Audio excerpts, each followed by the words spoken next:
As Jesus was leaving the temple, one of his disciples said to him, "Look, teacher, what massive stones, what magnificent buildings." "Do you see all the great buildings?" replied Jesus. "Not one stone is left on another. Every one will be thrown down." As Jesus was sitting on the Mount of Olives, opposite the temple, Peter, James, John and Andrew asked him privately, "Tell us, when will these things happen? And what will be the sign that they are about to be fulfilled?" Jesus said to them, "Watch out, that no one deceives you. Many will come claiming my name. I am he, and will deceive many. When you hear the wars and rumours of wars, do not be alarmed. Such things might happen. But in the end is still to come.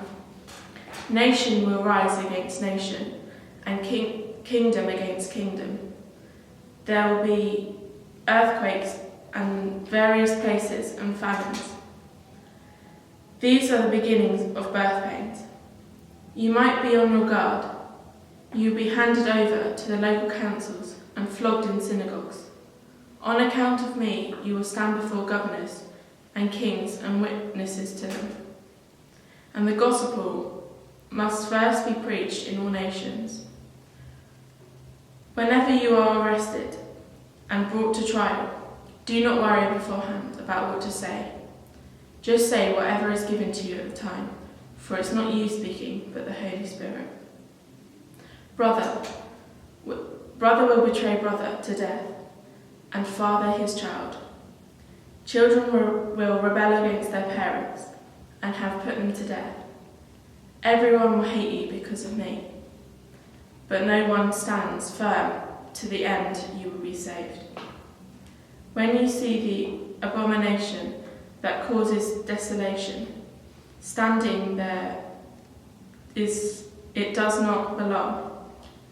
Not the reader understand, but then let those who are in Judah flee to the mountains. Let no one on the housetop go down or enter the house to take anything out. Let no one in the field go back to get their cloak. How dreadful it will be for those pregnant women and nursing mothers. Pray that this will not take place in winter, because those days will be of distress unequal from the beginning, when God created the world, until now, and never to be equaled again. If the Lord had not cut short these days, no one would survive. But for the sake of the elect, whom he has chosen, who he has shortened them. At the time, if anyone says to you, "Look, here is the Messiah," or "Look, there he is," do not believe it. For false messiahs and false prophets will appear and perform signs and wonders to deceive, if possible, even the elect. So be on your guard. I have told you everything ahead of time. But in those days, following that distress, the sun will be darkened and the moon will give its light. The stars will fall from the sky and the heavenly bodies will be shaken. At the time, the people will see the Son of Man coming on clouds with great power and glory, and he will send his angels to gather his elect from the four winds, from the ends of the earth to the ends of the heavens. Now learn this lesson from the fig tree. As soon as the twigs get tender and the leaves come out, you know that summer is near. Even so, when you see these things happening, you know that it is near, right at the door. Truly I tell you, this generation will certainly not pass away until all these things have happened. Heaven and earth will pass away, but the words will never pass away. But about that day or hour no one knows, not even the angels in heaven, nor the Son, but only the Father. Be on your guard, be alert. You do not know when the time will come. It's like a man going away. He leaves his house, puts his servants in charge, each with their assigned task. He tells one on the door to keep watch.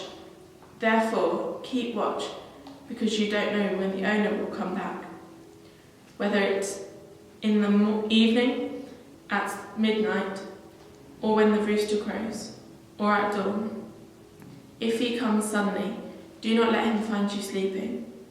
What I say to you, I say to everyone, watch. Jesus speaks about the future, and we know that nobody knows what will happen in the future except for God.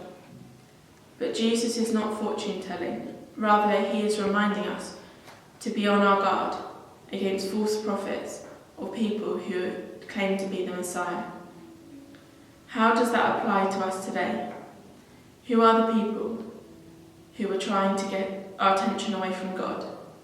What are the things or arguments that people use to try and persuade you to consider other options than believing in God?